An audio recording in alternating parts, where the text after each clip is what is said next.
नमस्कार दोस्तों, मेरा नाम भव्य मंगला है।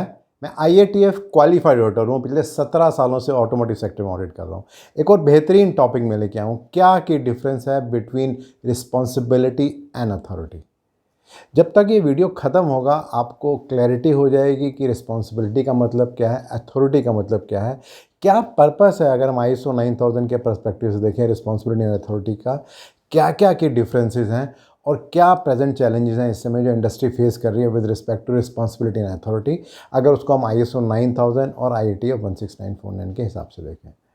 तो सबसे पहले शुरू करते हैं डेफिनेशन से कि रिस्पॉन्सिबिलिटी की डेफिनेशन क्या है। तो जब हम रिस्पॉन्सिबिलिटी की बात करते हैं तो हमारा इंटेंट होता है कि क्या ड्यूटी है किसी की, क्या ऑब्लिगेशन है या क्या अकाउंटेबिलिटी है जो भी वो काम कर रहा है। जब वो उसकी हम बात करते हैं तो रिस्पॉन्सिबिलिटी की बात करते हैं। उसी तरफ जब हम अथॉरिटी की बात करते हैं तो हम बात करते हैं पावर की, एक राइट की, एक कमांड की। एक ऐसा आदमी जो कि कोई इशू कर सकता है ऑर्डर या कोई डिसीजन ले सकता है, तो वो हम अथॉरिटी की बात करते हैं। अगर इसे हम आसान भाषा में बात करें तो अगर हम अपने देश की बात करें, जो हमारे प्राइम मिनिस्टर हैं या जो हमारी पार्लियामेंट है, उसका अथॉरिटी है बहुत सारे डिसीजन लेने के लिए, बहुत सारे रूल्स बनाने के लिए। और जो जनता है उन सब की एक रिस्पॉन्सिबिलिटी है कि जो भी रूल बनता है उसको फॉलो करें। से फॉर एग्ज़ाम्पल अथॉरिटी है गवर्नमेंट की डिसाइड करने के लिए हेलमेट पहनना है नहीं पहनना, मास्क पहनना है या सीट बेल्ट पहनना है गाड़ी चलाते हुए नहीं। और ये रिस्पॉन्सिबिलिटी है सिटीजन्स की कि उन सब को फॉलो करें। तो ये एक आसान एग्जांपल है अबाउट रिस्पॉन्सिबिलिटी एंड अथॉरिटी।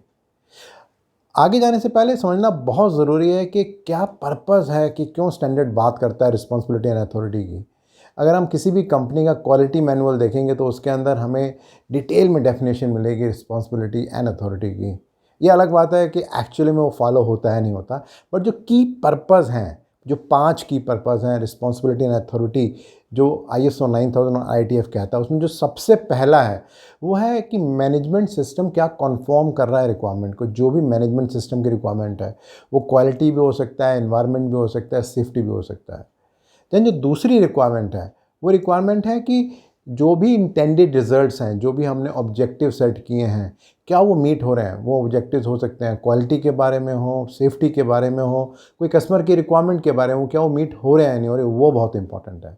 जो तीसरा पर्पस है वो है कि जो भी परफॉर्मेंस है हमारी, क्या वो मैनेजमेंट को हम टाइम टू टाइम रिपोर्ट कर रहे हैं कि क्या चल रहा है, क्या अच्छा है, क्या बुरा है, जिससे कि कुछ एक्शन लिया जा सके। जो चौथा बहुत इम्पॉर्टेंट एक रीज़न है, जो पर्पज़ है, वो है कस्टमर फोकस और कस्टमर सेटिस्फेक्शन। क्योंकि सारा जो रिस्पॉन्सिबिलिटी एंड अथॉरिटी का खेल है वो इसलिए है कि हम कस्टमर के ऊपर फोकस कर सकें और ये इंश्योर कर सकें कि कस्टमर के रिक्वायरमेंट को अंडरस्टैंड करें, जिससे कि उसका सेटिस्फेक्शन लेवल को इम्प्रूव कर सकें। एंड लास्टली जो पांचवा और सबसे इम्पॉर्टेंट फैक्टर है वो है ये इंश्योर करना कि जो भी मैनेजमेंट सिस्टम हमने अपनी कंपनी के अंदर लगाया है, क्वालिटी है, सेफ्टी है, एनवायरनमेंट है, इंफॉर्मेशन सिक्योरिटी है, कुछ और भी है, क्या उसकी इंटेग्रिटी मेंटेन हो रही है, क्या जो भी उसका इंटेंट था क्या उसको हम मीट कर रहे हैं। ऐसा तो नहीं कि समय के साथ जो बदलाव हो रहे हैं ऑर्गेनाइजेशन के अंदर, कोई मर्जर है, एक्विजिशन है, रीस्ट्रक्चरिंग है, उसके बाद भी जो रिस्पॉन्सिबिलिटी एंड अथॉरिटी है उसमें कोई बदलाव नहीं आ रहा। तो ये 5 की रीजंस हैं। अब अगर बात करें की डिफरेंसेस की, क्या डिफरेंस है बिटवीन रिस्पॉन्सिबिलिटी एंड अथॉरिटी, तो इस बात को समझना बहुत ज़रूरी है कि जिस भी आदमी के पास रिस्पॉन्सिबिलिटी होती है उसका अथॉरिटी ज़रूर होती है। ये एक सिंपल सी बात समझनी बहुत ज़रूरी है। लेकिन जिसके पास भी रिस्पॉन्सिबिलिटी होती है ज़रूरी नहीं है कि उसके पास अथॉरिटी भी हो। अगर मैं उसको और डिटेल में समझाना चाहूँ तो जब हम रिस्पॉन्सिबिलिटी की बात करते हैं तो हम बात करते हैं कि वो एक आउटकम है अथॉरिटी का। और जब हम अथॉरिटी की बात करते हैं तो हम बात करते हैं कि किसी के पास कोई राइट है, कोई अधिकार है किसी को काम करने का। इसको हम इस तरह से भी ले सकते हैं कि किसी भी कंपनी के अंदर 1, 2 या 3 लोग होते हैं जिनको अधिकार होता है कि हम छुट्टी सैंक्शन कर सकते हैं।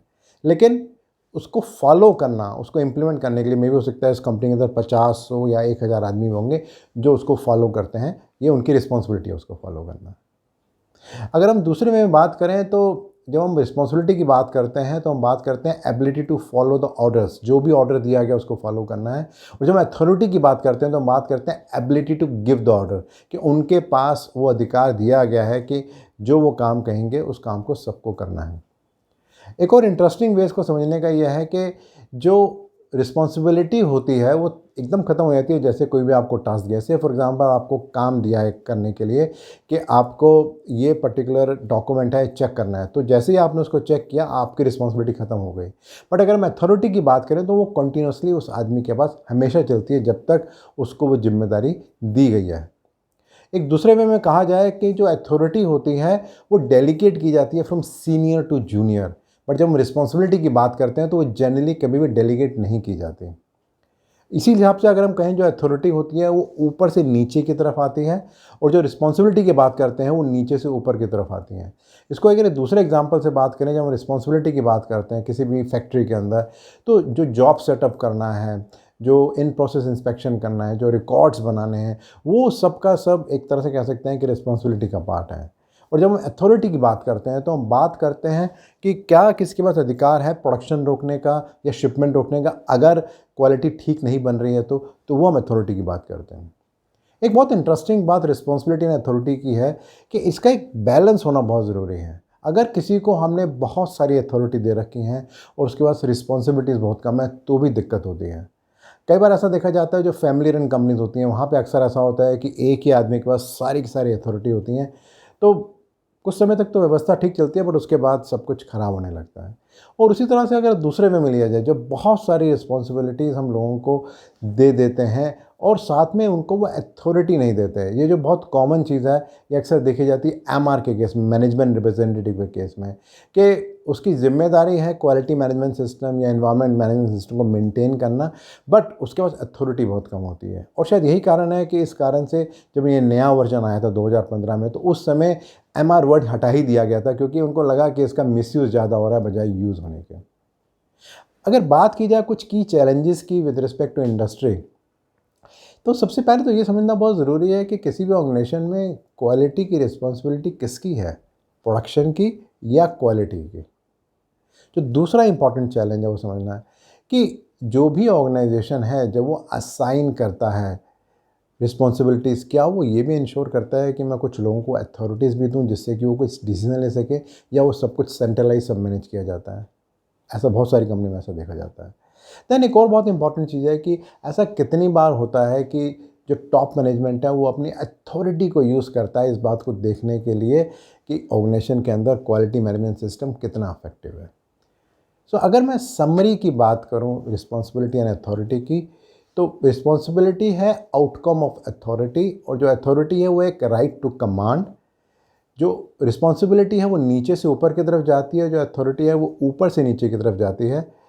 और जो रिस्पॉन्सिबिलिटी है उसको कोई भी एक टास्क दिया गया, जैसे आपने उसको पूरा किया वो काम खत्म हो जाता है, बट जो अथॉरिटी होती है वो हमेशा ही चलती है। और जब हम रिस्पॉन्सिबिलिटी की बात करते हैं तो हम बात करते हैं ability to follow the orders, और जब अथॉरिटी की बात करते हैं तो हम बात करते हैं ability to give the orders. So ये एक समरी है और कंपैरिजन है बिटवीन रिस्पॉन्सिबिलिटी एंड अथॉरिटी। मेरा जो अगला टॉपिक रहेगा वो रहेगा क्या की डिफरेंस है between warranty and recall. Regularly आपके बहुत सारे फीडबैक्स आ रहे हैं और मुझे हेल्प कर रहे हैं अंडरस्टैंड करने के लिए आपकी क्या एक्सपेक्टेशन है। सो प्लीज़ उसको आप कंटिन्यू कीजिए।